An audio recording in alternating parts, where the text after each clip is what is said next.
Hello അസ്സലാമു അലൈക്കും, welcome back to നസീസ് ടേസ്റ്റി മീൻസ്. ഇന്ന് നമുക്ക് വളരെ എളുപ്പം തയ്യാറാക്കി എടുക്കാൻ പറ്റുന്ന, അതുപോലെ നമ്മുടെ അടുക്കളയിലുള്ള കുറഞ്ഞ ഇൻഗ്രീഡിയൻസ് യൂസ് ചെയ്തുകൊണ്ട് ഇഫ്താറിനും അതുപോലെ ഈവനിങ്ങിലും ഒക്കെ പെട്ടെന്ന് ചെയ്തെടുക്കാൻ പറ്റിയിട്ടുള്ള ഒരു ഈസി ആയിട്ടുള്ളൊരു സ്നാക്ക് റെസിപ്പിയാണ് ഷെയർ ആക്കുന്നത്. ഇതിന് നമ്മൾ പ്രത്യേകിച്ച് മസാല വഴറ്റി സമയം കളയൊന്നും വേണ്ട. വീട്ടിൽ ഉള്ള കുറച്ച് ഇൻഗ്രീഡിയൻസ് തന്നെ മതി ഇത് തയ്യാറാക്കി എടുക്കാനായിട്ട്. മുതിർന്നവർക്കും കുട്ടികൾക്കും ഒരുപോലെ ഇഷ്ടപ്പെടുന്ന ഈ ഒരു പൊട്ടാറ്റോ ചീസ് ബോൾസ് എങ്ങനെ വളരെ എളുപ്പം നമുക്ക് ചെയ്തെടുക്കാമെന്ന് നോക്കാം.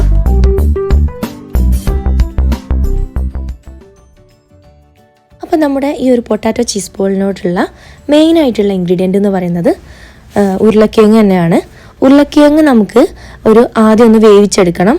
അതിന് വേണ്ടിയിട്ട് 2 മീഡിയം സൈസിലുള്ള ഉരുളക്കിഴങ്ങ് ചെറുതായിട്ടൊന്ന് കട്ട് ചെയ്തെടുത്തതിന് ശേഷം നമുക്കതിലോട്ട് ഒരു 3/4 ടീസ്പൂണോളം ഉപ്പും 1/4 ടീസ്പൂണോളം മഞ്ഞൾപ്പൊടിയും ആവശ്യത്തിന് വെള്ളം കൂടെ ഒഴിച്ചിട്ട് ഒരു 2 വിസിലൊന്ന് കുക്ക് ചെയ്തെടുക്കാം.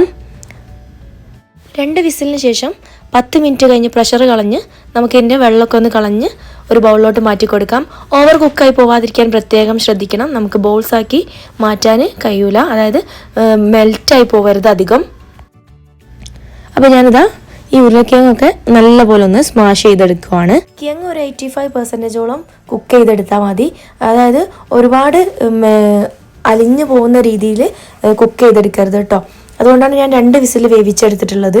അപ്പോൾ ഉരുളക്കിഴങ്ങൊക്കെ നല്ലപോലെ ഞാൻ സ്മാഷ് ചെയ്തെടുത്തിട്ടുണ്ട്. ഇനി ഇതിലോട്ട് നമുക്ക് വേണ്ടത് ചിക്കനാണ്. ഉപ്പും മഞ്ഞൾപ്പൊടിയും കൂടെ ചേർത്ത് വേവിച്ചെടുത്തിട്ടുള്ള ചിക്കനാണ്. അതൊന്ന് കൈകൊണ്ട് പിച്ചെടുത്താൽ മതി. അത് ഒരു ബ്രസ്റ്റ് പീസാണ് ഞാൻ എടുത്തിട്ടുള്ളത്. ഏകദേശം 1 കപ്പോളം വരും. ഇതും കൂടെ ചേർത്ത് നമുക്കിനി ബാക്കിയുള്ള ഇൻഗ്രീഡിയൻസും കൂടെ ഇതിലോട്ട് ചേർത്ത് കൊടുക്കാം. വീട്ടിലുള്ള കുറഞ്ഞ വെജിറ്റബിൾസ് മതി ഇത് തയ്യാറാക്കി എടുക്കാനായിട്ട്. ഇനി നമുക്ക് വളരെ കുറച്ച് ഇൻഗ്രീഡിയൻസും കൂടെ ചേർത്ത് കൊടുക്കാനുള്ളൂ. ഇനിയിപ്പോൾ ഇഷ്ടമില്ലാത്ത വെജിറ്റബിൾസ് ആണെങ്കിൽ നിങ്ങൾക്ക് ചേർക്കണമെന്നില്ല. ഇഷ്ടമുള്ള വെജിറ്റബിൾസ് ഇതിലോട്ട് ആഡ് ചെയ്യാവുന്നതാണ്.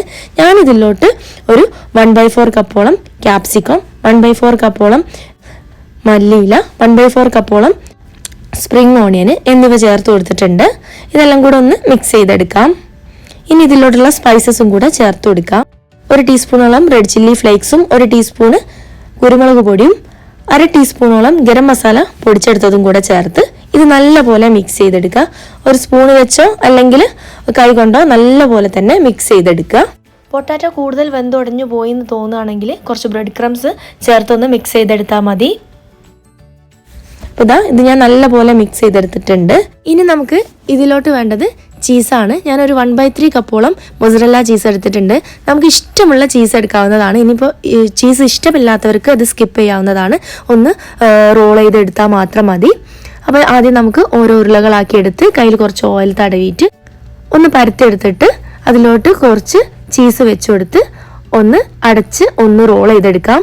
നമ്മൾ ഉന്നക്കായൊക്കെ ഉണ്ടാക്കുന്ന ആ രീതിക്ക് റോൾ ചെയ്തെടുത്താൽ ഒട്ടും ചീസ് പുറത്ത് വരാത്ത രീതിയിൽ റോൾ ചെയ്തെടുക്കാൻ പറ്റും. അതിനുശേഷം കൈ വെച്ച് ഇതുപോലെ ഒന്ന് ബോളിൻ്റെ ഷേപ്പിലൊന്ന് ബോളാക്കി എടുത്താൽ മതി. അപ്പോൾ ഇത്രയേ ഉള്ളൂ. വളരെ സിമ്പിളാണ് ഇത് ചെയ്തെടുക്കാൻ. ബാക്കിയുള്ള ബോൾസും കൂടെ നമുക്ക് ഇതുപോലെ തന്നെ തയ്യാറാക്കി എടുക്കാവുന്നതാണ്.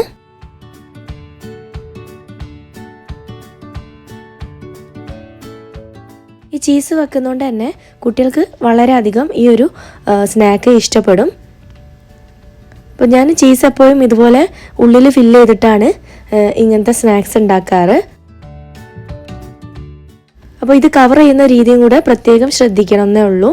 അപ്പോൾ നമ്മളിത് ചീസ് ഒട്ടും പുറത്ത് വരാണ്ട് നിൽക്കാൻ വേണ്ടിയിട്ട് നമ്മൾ മൈദയിൽ കൂടെ ഈ ഒരു ബോൾസ് കോട്ട് ചെയ്യുന്നുണ്ട്. അപ്പോൾ അതും കൂടെ ഒന്ന് ശ്രദ്ധിച്ച് ചെയ്താൽ മതി. ഇനി നമുക്ക് ഇതിലോട്ട് വേണ്ടത് 1 മുട്ട, 2 ടേബിൾ സ്പൂണ് മൈദപ്പൊടി, ഒരു 2-3 ബ്രെഡ് ക്രംസ്, അത്രേ വേണ്ടുള്ളൂ. ഇനി നമുക്ക് മുട്ടയിലോട്ട് കുറച്ച് ഉപ്പും അതുപോലെ കുറച്ച് ചില്ലി ഫ്ലേക്സും കൂടെ ചേർത്ത് ഒന്ന് മിക്സ് ചെയ്തെടുക്കുക. ശേഷം നമുക്ക് ഓരോ ബൗളുകളായിട്ട് എടുത്തിട്ട് ഈ മൈദപ്പൊടിയിൽ ജസ്റ്റ് ഒന്ന് ഡിപ്പ് ചെയ്ത് കൊടുക്കുക. എല്ലാ ഭാഗത്തും നല്ലപോലെ കവർ ചെയ്ത് കൊടുക്കുക കേട്ടോ. അപ്പോൾ മൈദപ്പൊടിയിൽ നല്ലപോലെ കവർ ചെയ്തതിന് ശേഷം നമുക്ക് എഗ് മിക്സ്ചറിൽ ഒന്ന് ഡിപ്പ് ചെയ്ത് കൊടുക്കുക. എല്ലാ ഭാഗത്തും ഒന്ന് നല്ലപോലെ ഒന്ന് ഡിപ്പ് ചെയ്ത് കൊടുക്കുക. ശേഷം നമുക്ക് ബ്രെഡ് ക്രംസിൽ ഒന്ന് കോട്ട് ചെയ്തെടുക്കാവുന്നതാണ്. വളരെ സിമ്പിളാണ് ഇത് ചെയ്തെടുക്കാൻ കേട്ടോ. അതുപോലെ തന്നെ ഇത് ഫ്രൈ ചെയ്തെടുക്കാനും വളരെ ഈസിയാണ്, പെട്ടെന്ന് തന്നെ ഫ്രൈ ചെയ്തെടുക്കാൻ സാധിക്കും. ഇതുപോലെ നമുക്ക് ബാക്കി എല്ലാ ബോളുകളും ഒന്ന് ബ്രെഡ് ക്രംസിൽ കവർ ചെയ്തെടുക്കാം.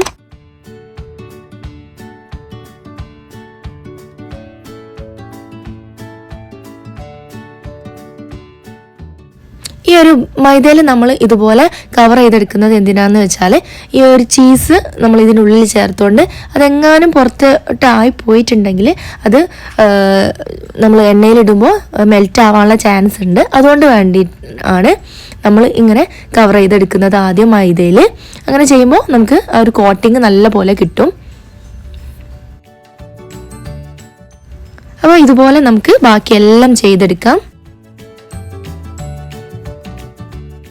ഇനി നമുക്ക് ഈ ഒരു ബോൾസ് എങ്ങനെ ഒട്ടും എണ്ണ കുടിക്കാതെ ഫ്രൈ ചെയ്തെടുക്കാം എന്ന് കൂടെ നോക്കാം. അപ്പോൾ ഇത് ഒന്ന് ശ്രദ്ധിച്ച് ചെയ്യുകയാണെങ്കിൽ നമുക്ക് വളരെ ഈസി ആയിട്ട് പെട്ടെന്ന് തയ്യാറാക്കി എടുക്കാൻ പറ്റുന്ന ഒരു ഇഫ്താർ സ്നാക്കാണ്. എന്തായാലും ട്രൈ ചെയ്ത് നോക്കുക, വളരെ ഈസിയാണ്, നല്ല ടേസ്റ്റുമാണ് കേട്ടോ. ഇനി എരിവ് കൂടുതൽ വേണ്ടാന്നുണ്ടെങ്കിൽ നിങ്ങൾക്ക് കുരുമുളക് പൊടിയുടെ അളവൊക്കെ ഒന്ന് കുറയ്ക്കാം കേട്ടോ. അപ്പോൾ ഹൈ ഫ്ലെയിമിൽ നമുക്ക് ആദ്യം കുറച്ച് ഓയിൽ ഒഴിച്ച് നല്ലപോലെ ചൂടാക്കി എടുത്തതിന് ശേഷം മീഡിയം ഫ്ലെയിമിലോട്ട് മാറ്റിയിട്ട് വേണം നമ്മൾ ഇത് ഓരോന്നായിട്ട് പൊരിച്ചെടുക്കാൻ. അപ്പോൾ ഞാനിതാ ഇത് 4 വീതമാണ് ഫ്രൈ ചെയ്തെടുക്കുന്നത്. ഹൈ ടു മീഡിയം ഫ്ലെയിമിലാണ് നമ്മൾ ഈ ഒരു ബോൾസ് ഫ്രൈ ചെയ്തെടുക്കേണ്ടത്. ഞാനിവിടെ സൺഫ്ലവർ ഓയിലാണ് യൂസ് ചെയ്തിട്ടുള്ളത്. നിങ്ങൾക്ക് അവൈലബിൾ ആയിട്ടുള്ള ഓയിൽ യൂസ് ചെയ്യാവുന്നതാണ്. എണ്ണ എപ്പോഴും ഒരേ ചൂടിൽ നിലനിർത്താൻ പ്രത്യേകം ശ്രദ്ധിക്കുക. നല്ല ഗോൾഡൻ കളർ ആവുന്ന സമയത്ത് നമുക്കിത് വറുത്തു കോരാവുന്നതാണ്. വളരെ പെട്ടെന്ന് ഫ്രൈ ചെയ്തെടുക്കാൻ പറ്റുന്ന ഈസി ആയിട്ടുള്ളൊരു റെസിപ്പിയാണ് കേട്ടോ. ഉള്ളിലുള്ള ചീസൊക്കെ നല്ലപോലെ മെൽറ്റ് ആയിട്ടുണ്ടാവും. അപ്പോൾ ബാക്കിയുള്ളതും ഇതുപോലെ നമുക്ക് ഫ്രൈ ചെയ്തെടുക്കാം. പിന്നെ നമ്മളിത് ഫ്രൈ ചെയ്തെടുക്കുന്ന സമയത്ത് വറുത്ത് മാറ്റുന്ന ഒരു സമയത്തുണ്ടല്ലോ, നമ്മൾ ഒരു സ്ട്രെയിനറിലോട്ട് മാറ്റി കൊടുക്കുകയാണെങ്കിൽ അധികം എണ്ണ ഒന്നും കുടിക്കാതെ നല്ല ക്രിസ്പി ആയിട്ട് തന്നെ കിട്ടും. ഇതുപോലെ ഒരു സ്ട്രെയിനറിൽ തന്നെ വെക്കുക. ആ കഴിക്കുന്ന അല്ലെങ്കിൽ ആ സെർവ് ചെയ്യുന്ന സമയത്ത് മാത്രം പ്ലേറ്റിലോട്ട് മാറ്റി കൊടുത്താൽ മതി. അപ്പോൾ ഈ ഒരു പൊട്ടാറ്റോ ചീസ് ബോൾസ് ചൂടോടെ കഴിക്കാൻ പ്രത്യേക ഒരു രുചിയാണ് കേട്ടോ. വളരെ സിമ്പിളാണ് ഇത് തയ്യാറാക്കിയെടുക്കാനും. അപ്പോൾ ഇതുവരെ ട്രൈ ചെയ്യാത്തവർ എന്തായാലും ട്രൈ ചെയ്തിട്ട് നിങ്ങളുടെ ഫീഡ്ബാക്ക് കമൻസിലൂടെ അറിയിക്കുക. എന്തെങ്കിലും ഡൗട്ട്സ് ഉണ്ടെങ്കിൽ കമൻസിൽ ചോദിക്കുക. അപ്പോൾ ഇത് കണ്ടില്ലേ, നല്ലപോലെ ചീസൊക്കെ മെൽറ്റായി വന്നിട്ടുണ്ട്. നല്ല ടേസ്റ്റി ആയിട്ടുള്ളൊരു റെസിപ്പിയാണ്. അപ്പോൾ ഇനിയും ഇതുപോലുള്ള ഈസി ആൻഡ് ടേസ്റ്റി റെസിപ്പീസുമായിട്ട് കാണാം. അതുവരേക്കും ഇൻഷാ അല്ലാഹ് bye from Nazees tasty means.